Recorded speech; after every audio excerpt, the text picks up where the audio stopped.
The morning sun filtered through the tall windows of Kensington Palace as Catherine, Princess of Wales, walked through the corridors lined with carefully organized packages. Each box, envelope, and wrapped gift represented a moment of genuine affection from someone around the world who had been touched by her children's presence. The sight had become familiar over the years, yet it never failed to move her deeply. "Mummy, look at all these!" Prince George exclaimed as he bounded down the hallway, his school uniform slightly rumpled from the day's activities. At 11 years old, he had grown accustomed to the constant stream of gifts that arrived at their various residences, but his eyes still lit up with curiosity whenever he encountered a particularly large delivery. Princess Charlotte, now 9, followed behind her older brother with a more measured pace. Her keen observation skills, inherited from both parents, made her naturally curious about the stories behind each package. "Who are they all from?" she asked, running her small fingers along the edge of a beautifully wrapped box adorned with hand-drawn pictures of horses. Prince Louis, the youngest at 6, was immediately drawn to a collection of stuffed animals that had been carefully arranged by the palace staff. His innocent wonder at the sheer volume of gifts reflected the pure joy that children around the world felt when they decided to send something special to the young royals. Catherine knelt down to her children's level, a practice that had become second nature to her as a mother who valued connecting with her children at their eye level. "These are from people who care about you," she explained gently. "Families who have seen you at events, children who want to share something special, and grandparents who knit scarves thinking about keeping you warm." The reality of managing these gifts had evolved significantly since George's birth in 2013. Initially, the palace staff had been somewhat overwhelmed by the unexpected volume of presents that began arriving even before the young prince had taken his first public appearance. What started as a few dozen gifts quickly multiplied into hundreds, then thousands, as public affection for the young family grew worldwide. Behind the scenes, a dedicated team of staff members worked tirelessly to ensure that every single gift was properly catalogued, acknowledged, and handled with the respect it deserved.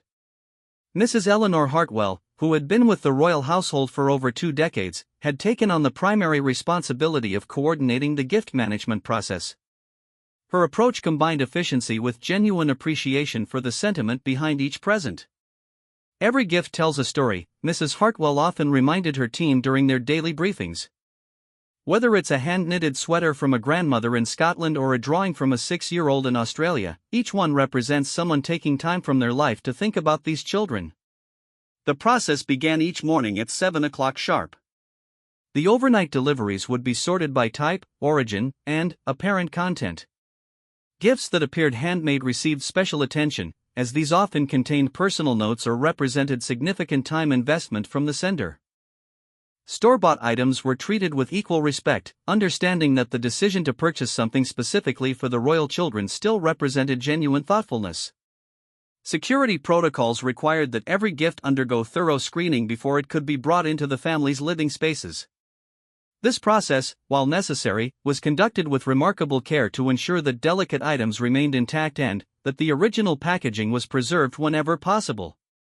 The security team had developed specialized techniques for examining gifts without damaging them, understanding that many would eventually need to be returned to their original state for proper acknowledgement.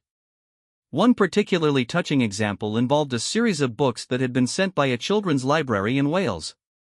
Each book had been carefully selected by young library visitors who wanted to share their favorite stories with Prince George and Princess Charlotte.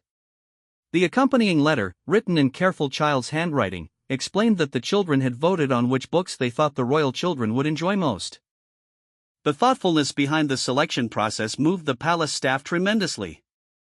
The geographical diversity of the gifts painted a picture of global affection for the young royals. Packages arrived from every continent, representing cultures and traditions from around the world.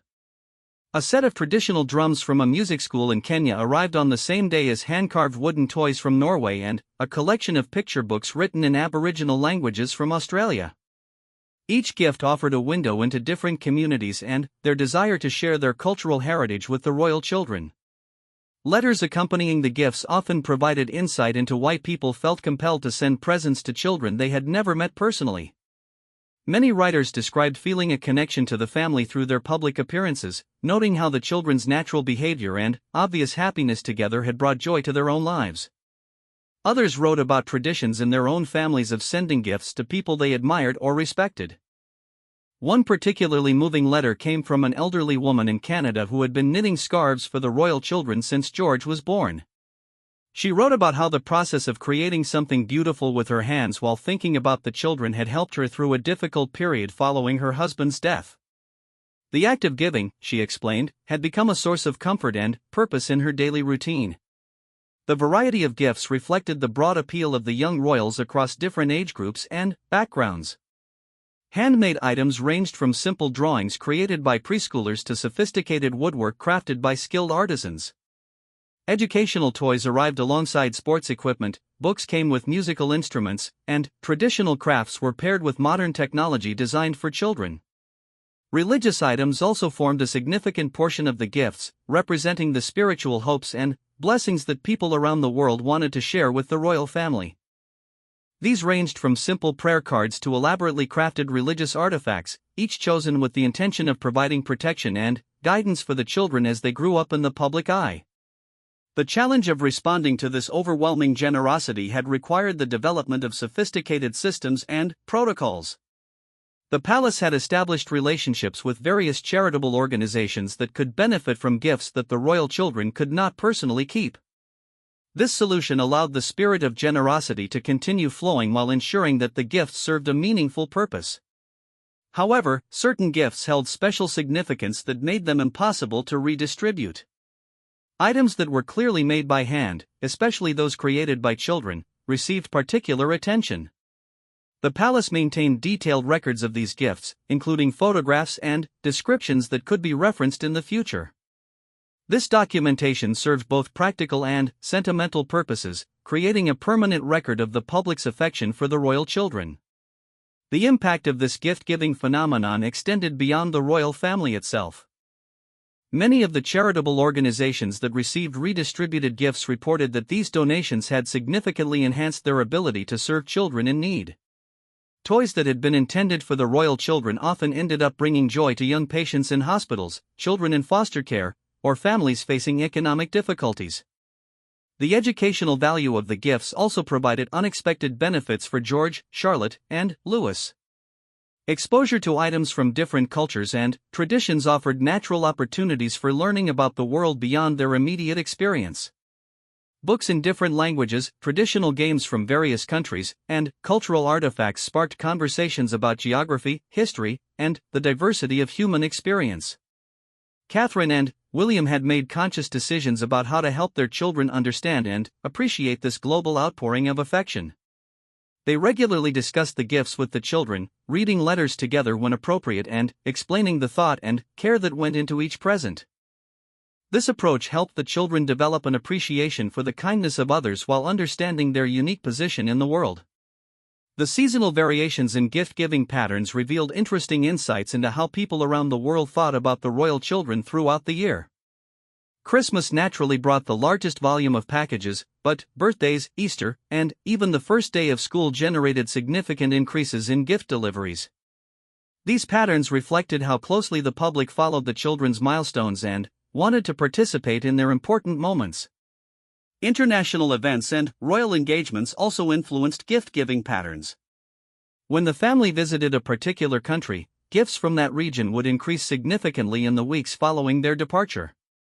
This phenomenon demonstrated how personal interactions, even brief public appearances, created lasting connections between the royal family and the people they met. The environmental consciousness reflected in many gifts also showed changing global awareness about sustainability and responsibility. Increasingly, gifts were made from recycled materials, supported local artisans, or came with explanations about their environmentally friendly production methods.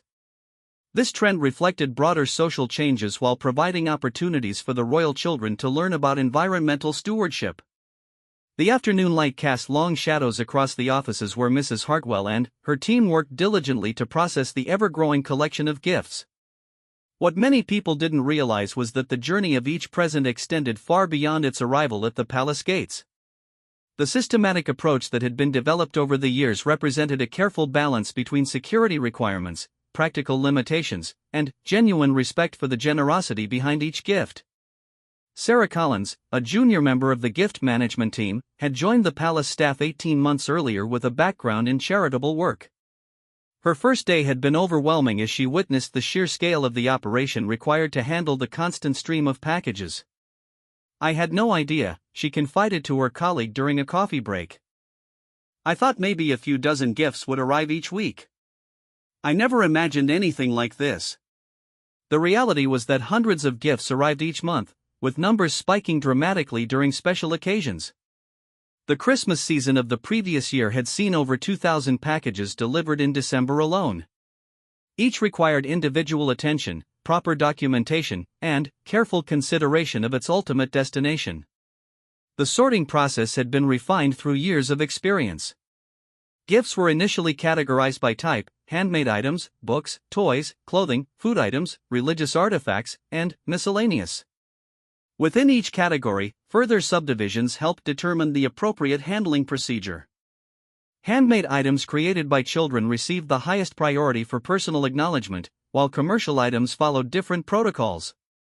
Food items presented particular challenges due to safety regulations and practical considerations. While the thoughtfulness behind homemade cookies or regional delicacies was deeply appreciated, security protocols prevented these items from reaching the royal children directly. However, the palace had developed partnerships with local food banks and community organizations that could benefit from sealed, commercial food gifts that met safety standards. The process of photographing and cataloging each gift had become an art form in itself. Mrs. Peterson, the staff photographer, approached each session with the reverence of someone documenting precious family heirlooms. Her detailed photographs captured not only the gifts themselves but also any accompanying cards, notes, or packaging that told part of the story behind each present. "These photographs become part of history," Mrs. Peterson explained to new staff members. 50 years from now, people will want to understand how the world responded to these children. Every picture we take today becomes tomorrow's historical record." The thank you note process represented perhaps the most touching aspect of the entire operation. While personal responses to every gift were impossible given the volume, the palace had established systems to ensure that special gifts received appropriate acknowledgement. Handwritten notes from children, elaborate handmade items, and gifts with particularly moving stories often generated personal responses from Catherine herself. These responses were carefully crafted to be warm and personal while maintaining appropriate royal protocol. Catherine often spent her evenings reviewing the day's selections of gifts that warranted personal acknowledgement, reading the accompanying letters and considering how to respond in a way that would genuinely touch the sender. Her natural empathy and experience as a mother informed these responses, making them feel authentic rather than merely polite. The ripple effects of the royal gift-giving phenomenon had created unexpected communities around the world. Online forums and social media groups had formed where people shared their experiences of sending gifts to the royal children. These communities provided mutual support and encouragement, with members offering advice on appropriate gifts and sharing their excitement when they received acknowledgement from the palace. Margaret Thompson, a retired teacher from Cornwall, had become something of a celebrity within these online communities. Her tradition of sending hand-knitted items to the royal children had inspired dozens of others to take up similar projects. "It started as a simple gesture," she explained during a video call with fellow gift-givers. "But it's become something much larger. We're connected by our shared affection for these children and our desire to contribute something positive to their lives." The international aspect of gift-giving had led to fascinating cultural exchanges that extended beyond the royal family itself. When gifts from specific countries or regions arrived at the palace, they often sparked interest in learning more about those places. The palace staff had developed relationships with cultural attaches and educational organizations who could provide additional context about the traditions and meanings behind various gifts. One memorable example involved a series of traditional musical instruments that had been sent by a music school in Brazil. The accompanying letter explained the cultural significance of each instrument and included recordings of students playing traditional songs. This gift had led to a broader cultural exchange program between the school and a British music education charity, creating opportunities for students from both countries to learn about each other's musical traditions. The charitable distribution network that had evolved around the royal gifts had become a significant force for good in communities across Britain and beyond. Children's hospitals, schools in disadvantaged areas, foster care organizations, and refugee support services had all benefited from the redistribution program. The palace maintained careful records of these distributions, ensuring that the generous spirit behind each original gift continued to bring joy and benefit to children who needed it most. Dr. James Mitchell, the director of a children's hospital in Manchester, had witnessed firsthand the impact of this redistribution program. "The toys and books that come to us through the Royal Gift Program are always special," he noted during a staff meeting. "The children somehow sense that these items have an extra layer of meaning. They treasure them differently than other donations." The seasonal rhythms of gift-giving had become woven into the fabric of palace life. Spring brought gardening supplies and outdoor toys as people anticipated the children's activities during warmer weather. Summer saw an increase in sports equipment and books for vacation reading. Autumn deliveries often focused on educational materials as the school year began, while winter brought the expected surge of Christmas presents along with warm clothing items. The staff had learned to prepare for these seasonal variations, adjusting their processing schedules and storage arrangements accordingly. The Christmas season required all hands on deck, with temporary staff brought in to help manage the increased volume. The post-holiday period was dedicated to catch-up work and ensuring that every gift received during the busy season was properly processed and acknowledged. The evolution of gift types over the years reflected changing technology and social awareness. Early gifts for Prince George had focused on traditional toys and baby items. As the children grew older, gifts became more sophisticated and diverse. The addition of Princess Charlotte to the family had brought a noticeable increase in gifts celebrating strong female role models and challenging traditional gender stereotypes. Prince Louis's arrival had generated another wave of creativity from gift-givers worldwide. Environmental consciousness had become increasingly evident in recent gift selections. Solar-powered toys, books about climate change written for children, and games made from recycled materials reflected growing global awareness about environmental issues. These gifts provided natural opportunities for discussions about sustainability and responsibility within the royal household. The craftsmanship displayed in handmade gifts often reached museum-quality levels.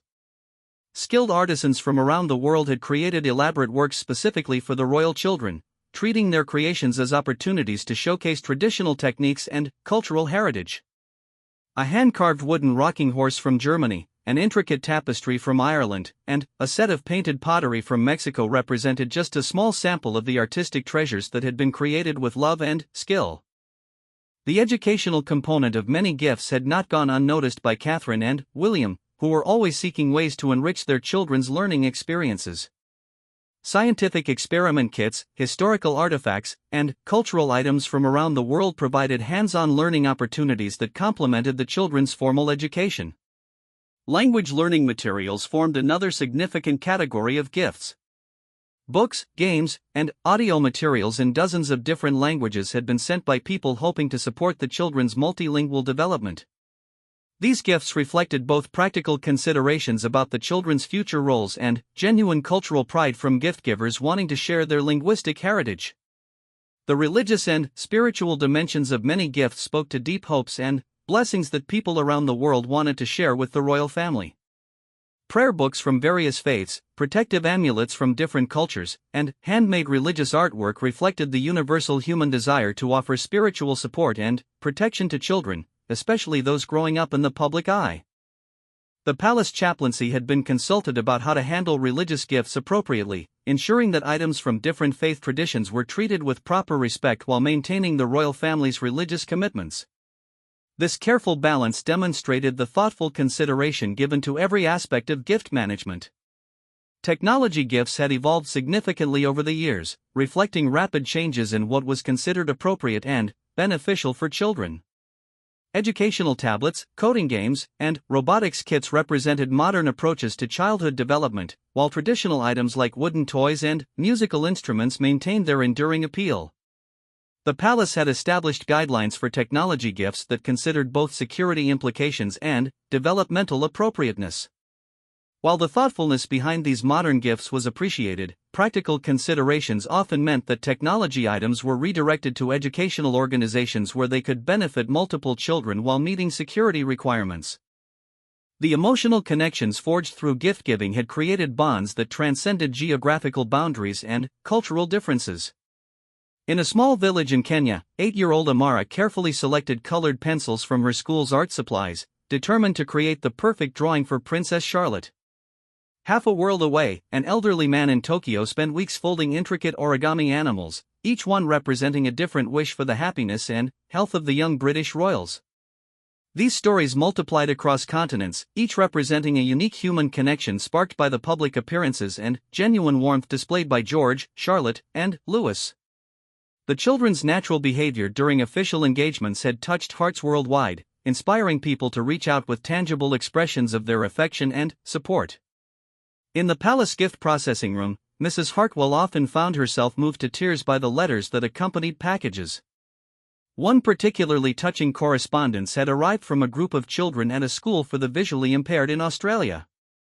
They had worked together to create a series of textured artwork pieces, each one designed to be appreciated through touch. Their accompanying letter, written in Braille and translated into print, explained their hope that the royal children would understand the joy of experiencing art through different senses.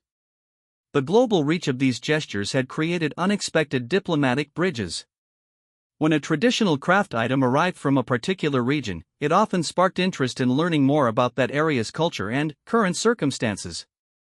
The palace had received educational materials from refugee camps, artwork from conflict zones, and cultural items from remote communities that rarely had contact with the outside world. These connections had sometimes led to meaningful ongoing relationships between the royal household and international organizations. A simple gift of traditional textiles from a women's cooperative in Guatemala had evolved into awareness about their educational programs and economic empowerment initiatives. While the royal family maintained careful political neutrality, these cultural exchanges fostered understanding and appreciation for global diversity. The impact on individual gift givers often extended far beyond the act of sending the present itself. Jennifer Walsh, a single mother from Ohio, had started a tradition of having her daughter create a birthday card for Prince George each year. This simple activity had become a catalyst for learning about British history, geography, and current events. "It's opened up the world for my daughter," Jennifer explained during a phone interview. "She's become curious about everything related to Britain, and now she wants to study international relations."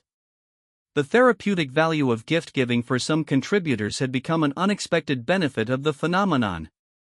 Occupational therapists working with elderly patients had reported that creating items for the royal children provided motivation and purpose for their clients. The knowledge that their handwork might reach children who were loved by millions gave these elderly artisans a sense of contributing to something larger than themselves. St. Margaret's Care Home in Scotland had established a weekly crafting session specifically focused on creating items for the royal children. The residents, many dealing with dementia and other cognitive challenges, found joy and clarity in the repetitive motions of knitting, sewing, and crafting. The activity provided structure to their weeks while connecting them to current events and royal family news that sparked memories and conversation. The intergenerational aspect of gift-giving had created special bonds within families around the world. Grandparents teaching grandchildren traditional crafts in order to create gifts for the royal children had preserved cultural knowledge while creating shared family experiences. These activities often led to deeper conversations about heritage, values, and the importance of kindness toward others. The palace had received numerous letters describing how the process of creating or selecting gifts had brought families together during difficult times.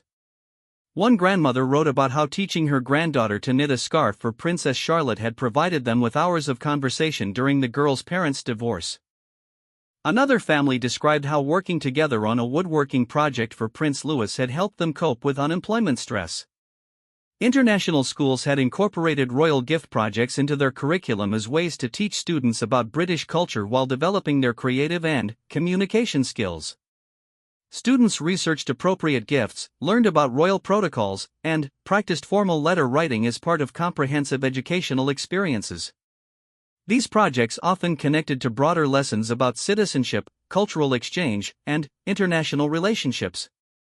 The competitive element that had emerged among some gift givers reflected the deep desire to create something truly special for the royal children. Craft fairs and community centers reported increased interest in traditional skills as people sought to develop abilities that would allow them to create unique, handmade items. This renewed interest in traditional crafts had revitalized local industries and preserved cultural knowledge that might otherwise have been lost. The palace staff had witnessed remarkable examples of sacrifice and dedication from gift givers. A young woman in India had spent months saving money from her modest income to purchase high-quality art supplies for a painting she created for the royal family. Her letter explained that the process of creating something beautiful had helped her through a difficult period of illness, and she wanted to share that healing power with children who brought joy to so many others. Military families had formed a particularly strong connection with the royal children, perhaps recognizing the challenges of growing up with parents in high-pressure public service roles. Care packages from military bases around the world often included items created by entire units working together, from hand-carved toys made by soldiers during deployment to quilts sewn by military spouses during family separations. The technological documentation of these gifts had created an invaluable historical record. Digital archives maintained by the palace contained thousands of photographs, scanned letters, and detailed descriptions that would allow future historians to understand the global response to this generation of royal children. These records captured not just the gifts themselves but the social, cultural, and economic contexts that inspired their creation. The palace had partnered with several universities to study the phenomenon from anthropological and sociological perspectives. Researchers were fascinated by the spontaneous emergence of this global gift-giving network and its implications for understanding modern monarchy, celebrity culture, and human connection in the digital age. Early findings suggested that the authenticity perceived in the royal children's public presentations had triggered genuine emotional responses that translated into tangible actions.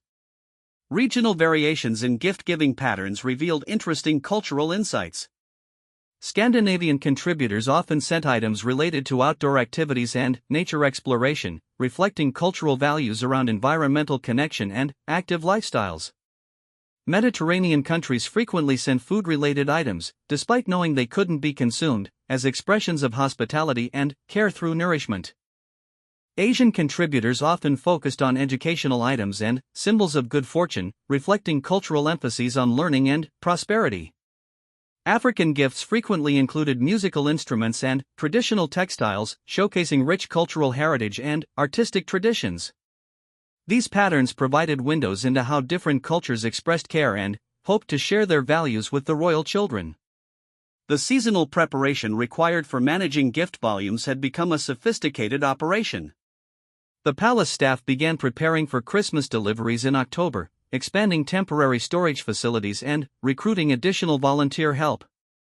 Local community groups had begun organizing gift sorting assistance as a way to contribute to the process while gaining insight into the remarkable global response to the royal family. The psychological impact on the royal children themselves had been carefully monitored by child development experts who advised the family. Age-appropriate explanations about why people sent gifts helped the children understand their unique position while developing appreciation for human kindness.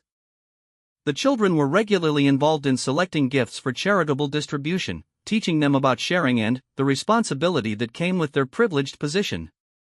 The preservation of particularly meaningful gifts had become an important consideration for future historians and family memories. Items with exceptional craftsmanship, unique cultural significance, or particularly touching stories were carefully conserved and documented. These pieces would eventually form part of the historical record of this period in royal history, providing future generations with insight into public sentiment during the children's formative years. The palace had established relationships with conservation experts who advised on the proper long-term storage of textiles, artwork, and other perishable items. Climate-controlled storage facilities ensured that gifts selected for preservation would remain in good condition for decades to come. The selection process for these preserved items involved input from historians, cultural experts, and the royal family themselves. The global economic impact of royal gift-giving had extended to small businesses and artisans worldwide. Local craft shops reported increased sales as people sought materials for royal projects.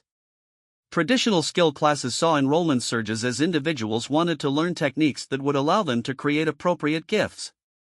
This economic ripple effect had provided unexpected support to cultural preservation efforts and small-scale manufacturers. Online platforms dedicated to royal crafting had emerged, where contributors shared techniques, patterns, and ideas for appropriate gifts. These communities provided mutual support and inspiration while maintaining focus on the underlying spirit of kindness and appreciation that motivated their activities. The collaborative nature of these platforms reflected the communal aspects of the gift-giving phenomenon. As the years passed, the true destination of the gifts sent to Prince George, Princess Charlotte, and Prince Louis became clear. They traveled far beyond the palace walls to touch countless lives in ways their original senders never imagined. The carefully orchestrated distribution system had evolved into a powerful force for good, creating ripple effects of joy and support throughout communities across Britain and around the world. In a children's ward at Great Ormond Street Hospital, 7-year-old Emma clutched a stuffed unicorn that had originally been sent to Princess Charlotte. The accompanying card, which the hospital staff had preserved, explained that the toy had been chosen specifically for its magical qualities and its ability to grant wishes to brave children. Emma, facing her third surgery, whispered her wishes to the unicorn each night, unaware that her treasure had traveled from a toy shop in Germany to Kensington Palace before finding its way to her bedside. The Children's Hospital had become one of the primary beneficiaries of the Royal Gift Redistribution Program, receiving hundreds of toys, books, and comfort items each year. Dr. Sarah Chen, the head of pediatric oncology, had observed the special significance these items held for young patients and their families. When we tell children that this toy was originally sent to the royal family, it transforms into something magical, she explained during a staff meeting. These children feel connected to something larger than their immediate circumstances. The psychological impact of this connection had been documented by child psychologists working within the hospital system.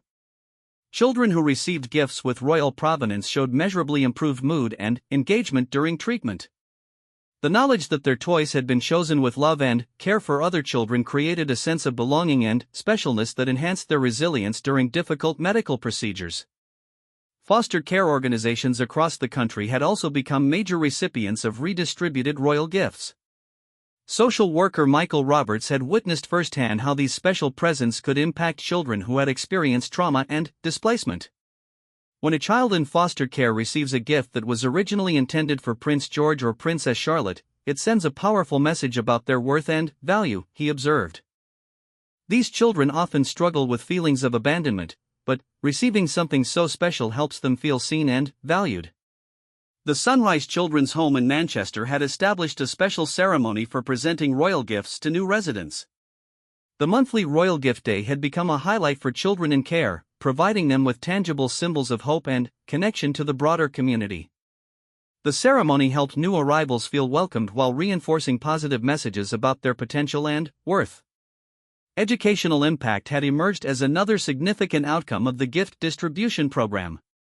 Schools in disadvantaged areas received books, learning materials, and creative supplies that had originally been sent to the royal children. These educational resources often exceeded what the schools could afford through their regular budgets, providing enhanced learning opportunities for students who needed them most. Head teacher Patricia Williams at Riverside Primary School in Liverpool had incorporated the story of the royal gifts into her school's character education program. "We use these gifts as starting points for discussions about kindness, generosity, and thinking about others," she explained to visiting education officials. "The children understand that someone created or chose these items thinking about Prince George, Princess Charlotte, and Louis, and now they're here to help them learn and grow." The international dimension of the gift redistribution had created unexpected diplomatic benefits. When gifts from specific countries were shared with cultural organizations or international schools, they fostered cross-cultural understanding and appreciation.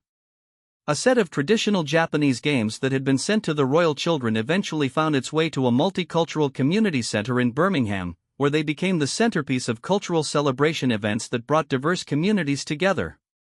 The environmental consciousness reflected in many gifts had created opportunities for education about sustainability and environmental stewardship. Solar-powered educational toys, books about climate change, and games made from recycled materials were shared with environmental education programs that reached thousands of children annually. These gifts provided tangible examples of how individuals could make environmentally responsible choices while showing care for others. The long-term impact on the original gift givers had often exceeded their initial expectations.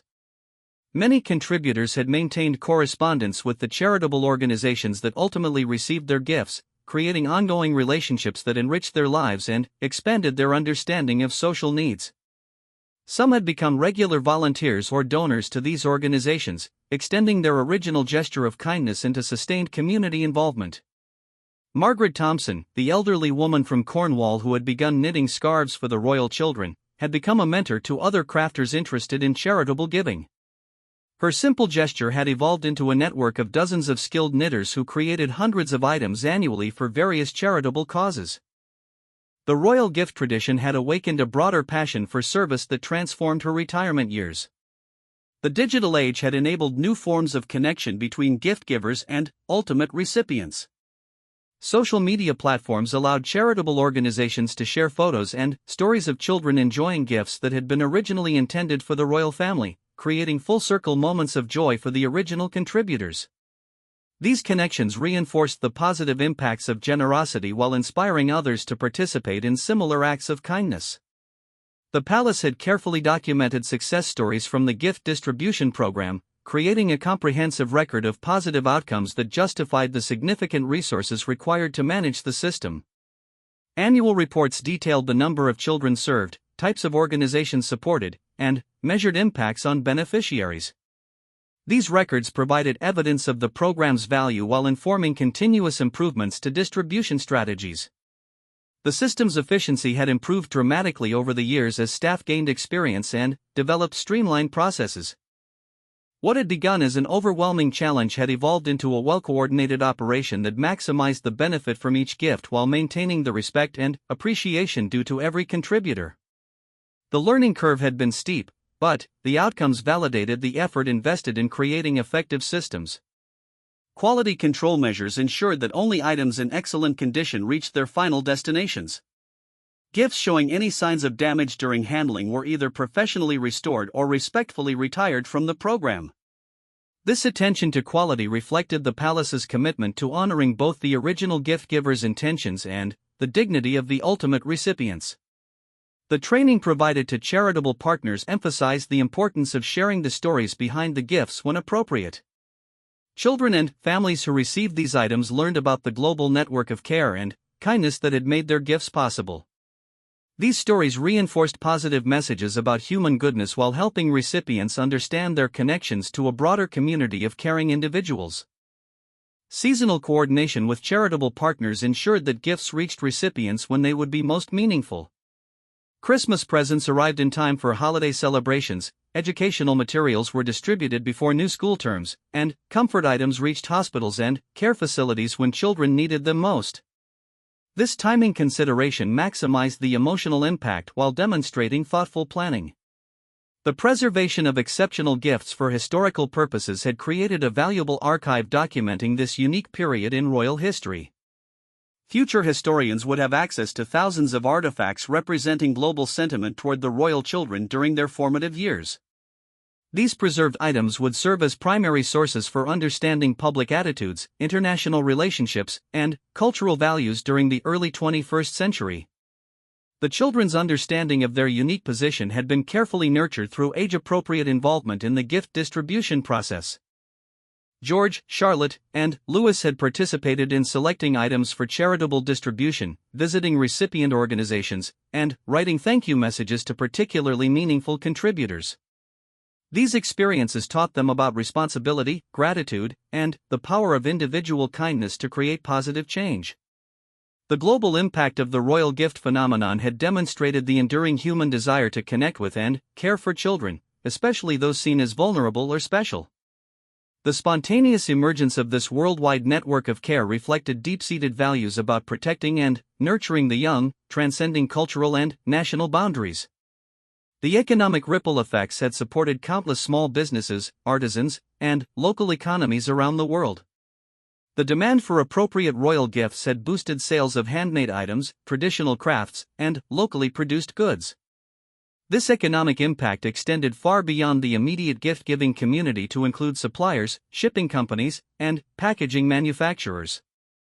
The lasting legacy of love that began with simple gifts to royal children had transformed into something much larger and more significant than anyone could have anticipated. The network of kindness that emerged around George, Charlotte, and Louis had touched hundreds of thousands of lives while creating models for compassionate action that would inspire future generations.